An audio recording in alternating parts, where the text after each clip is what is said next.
Ay, hindi ka pwede dito, sir. Bakit? Diba? Open yung session nyo in public. Ba't hindi ko pwede?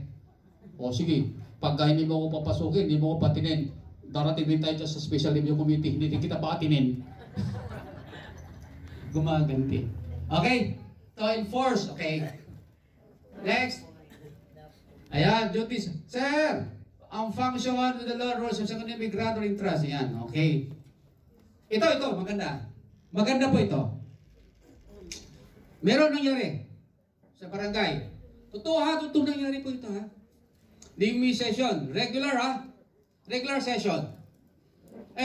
Nung regular session na yan, mayroong ipinapasok ang mga kagawad ng mga matters ba na kailangan i-discuss. Nalaman ngayon ng presiding officer. Sabi ng presiding officer, ay, alis mo na ako. Magsi-session, ha? Alis mo na ako. Dahil hindi ko gusto yung ilalagay dyan na buwan. Nakapatanga ngayon yung mga kagawad. Majority sila. Sabi ng presiding officer, o ikaw kagawad, dahil akin ka, ikaw muna mag-preside. Tama ba sinasabi ko? Nangyayari yan. Bakit? Nag-away-away nga. Okay, so, ang sabi dito, may temporarily perform duties and function pag hindi available. Pero ang example ko po, hindi yung sinabi ko ngayon. Yung kinakwenta ko, hindi. Ang sample po dyan, halimbawa, so, mag-resign, magkagaya ba kay Vice Mayor? Diyan, di ba? Pag nagkuhan siya, tapos, mayroong emergency o kaya patawag siya ni Mayor or what? Tatawag na lang siya. Councilor Bernard, ikaw muna dito ang mag-preside. Yan. So, temporarily. Ano ngayon effect nun? Ang effect nun, whatever ordinances resolution na na-aproba ng sangguniang barangay, sino pipirma? Si Vice Mayor Soto ba? Hindi. Yung pinupo niya. Sino pipirma ng resolution? Ordinansa? Yung presiding officer. Yes, the presiding officer. Temporarily permanent usage, temporarily designate shall certify to the passage of... Ay, hala. Kaya, mabuti na lang, kaibigan mo ito mga kagawad mo, kapitan natin siya. No? Kung wala ka dito, tuturuan ko sana sila. Hindi, joke lang. Dahil kasi may mga gano'n, no? Na hindi ka sila magkakasundo ng kapitan at saka yung mga kagawad, no? Kaya naglalaban-laban. Kaya sinabi ni Congresswoman kanina, pwede ka, pero pagdating mo sa konseho, bati-bati kayo. Because what is at stake is yung welfare ng inyong constituency, po ba? So, ito po, meron yan mamaya, kadagdagan dyan. Okay? Ayan. Dadagdag ko pa ng kwento, hahaba tayo. Actually, ang dami ko kasing, bawat kanyan, meron akong mga actual na nangyayari sa mga barangays. Sa 142 pa naman, sus, kadami nyo. Di ba? Okay, may pupunta pa ako sa iyo, gawad, sir. Tulungan mo naman ako.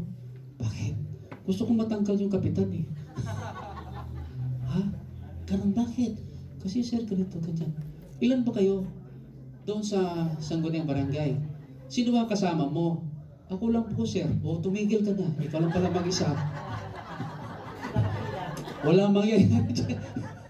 Tama ba, mali? Tama. Walang mangyayari. Tumigil ka na dyan. Sir, kaya ako lumapit sa iyo. Ito na advice ko sa'yo. Gusto mo ba tanggalin yung kapitan? Opo, sir.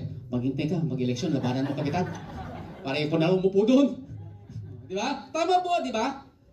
If you don't like yung po ng barangay, huwag niyong gamitin yung posisyon niyo para masira ang pamamalakad sa barangay. Kung gusto mo siya, kung hindi mo gusto yung pamamalakad niya, hintayin mo, eleksyon, malapit na. Ha, di ba? Lapitan na, di ba? Oh, malapit na. Kaya umpisa pa lang ngayon, mga kampanya na kayo. Okay, then, joke lang po yan. Ha? Ano siya? Okay, next. Pare, nakatulog ka na yata. Ayan. Ayan. Alam niyo to. Ito. Nagdi-discuss kayo. Pwede bang makialam ang kapitanan as presiding officer? Hindi yan pwede. Sasabihin. I-discuss yung mga kagawad, ha? Tapos yung kapitana nakikinig. Tapos sabi niya, hindi nga pwede. Hindi pwede yan, hindi pwede yan. Gaganong-ganon pa yan. Ako presiding officer, ako kapitana dito. Hindi ba susunod yan? Aba, ano ba yun? Di ba? Kaya gano'n, di ba? Tatawa kayo, ha? Nakarelate kayo? Oh, hindi, ang sabi niya dito, make a brief remarks. Hindi ka makikipagsuksupok. Presiding ka eh. Di ba? Ngayon, pagka mayroon tinatawag na hindi pagkakasundo, ang isang kagawad, pwede, Madam Presiding, sir, I move for the division of the house. Paano? Hatiin po natin yung bahay. Division of the house. Ibig sabihin po, doon magbubutuhan kayo kung sino yung yes or no. Division of the house. Ngayon, pagka nag-division of the house, ikaw lang mag-isa, ay tumigil ka na. Tumigil ka na. Uy, may nangyari sa city council yan. Pero, luma na. Luma na, ha? Okay, kwento lang kunti.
Ibig sabihin, kung ikaw lang naman mag-isa sa konseho, Wag na. tumigil ka na.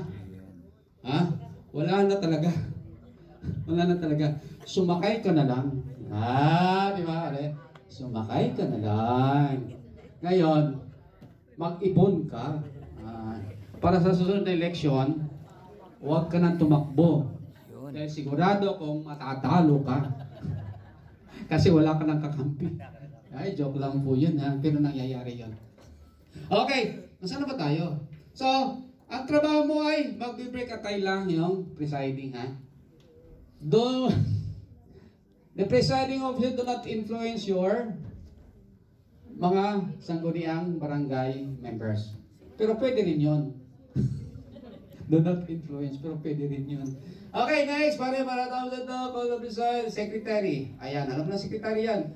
Oh, ulit na pare. Trabaho ng sekretary yan. Ayan. Next. Ay, wait. Ayan, yan. Ito pare. Number 7. Ayan. Ano yung sabi mo kanina, kagawad? Yung logo mo? Yung letterhead. Oh, ito ha. Letterhead ha. Sigurado ako na halos lahat ng barangay walang official letterhead. Logo. Seal nila, logo. Oh. Meron? Official? Pag sinabing official, there should be an ordinance. na yun ang inyong... O meron? Wala. Basta gumamit lang kayo kasi yun ang pinagdaanan ng mga nadaanan. Hala, yun na lang din. Tama. Oh, mali, tama. Tama. Pinagdaanan na. Ay, ito na lang kaya. Ang pangit ng letterhead. Ay, ito na lang.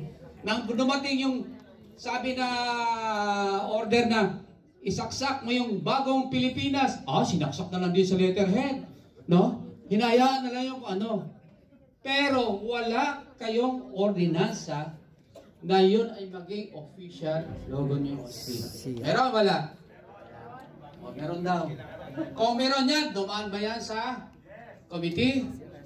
Kung dumaan sa committee yan, naipasa ko ba yan? Buti na lang.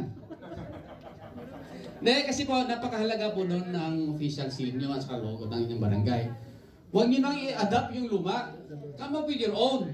Para, bakit po ang mahalaga po dito? Na ilagay nyo sa ordinansa po yun para unauthorized use. Diba?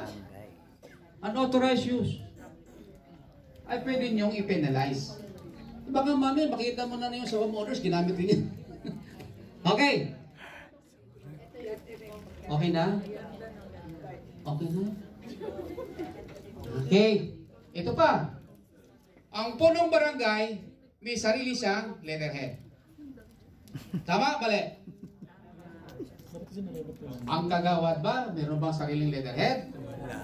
Oh, you see? Bakit hindi kayo gagawa? Kasi ayun yung gumawa. Di ba? Ang punong barangay, they are using the letterhead. Nila, di ba? Office of the punong barangay. Meron bang Office of the Sangguniang Barangay letterhead? Meron. Ay, swerte nyo. Yung iba wala. Okay. So, come up with your own letterhead, Office of the Sangguniang Barangay. Okay ba? Yan. Kasi minsan, makikita ko na lang yung resolution din nasa Office of the Punong Barangay. Hala, si Kapitan ang gumawa dito, resolution, ordinansa. Kasi yun ang ginamit. Ha? Dapat Office of the Sangguniang Barangay. Pangatlong tanong, pwede bang gumawa ng sariling letterhead ang isang kagawad? Ikaw, sir. Pwede ka bang gumawa ng sariling mga kagawad? Magkakasya kaya yung letterhead sa'yo? Joke lang. Joke lang, sir. Joke lang, sir. Mamaya. Okay. Ay, nako, saan ka ba? Sabi ko sa kanya, ay gusto pa ulitin. Gusto pa pagdalang. Ulitin ka raw. Mag-adapt na sariling letterhead ang kagawad. Diba? Alam ba, Committee on Livelihood ka. O di, chairman, Committee on Livelihood. Yun. Para pag gumawa ka ng communication sa mga kwan, that is your official letterhead. Livelihood. There's no need for you to go to the barangay captain at Sangguniang. papirmahan. Bakit? I-letterhead ko yun bilang member ng Sangguniang Barangay. Diba? Oh. Pero wala pa ako nakita. Pero pa ako nakita ng ganyan. Ha? No? Bakit hindi gumagawa ng sarili letterhead ang kagawad? Dahil walang panggawa. Hindi pinupunduhan ng kapitan. Kaya pare sa'yo, maraming kailangan. Joke lang. Okay. Saan ba tayo?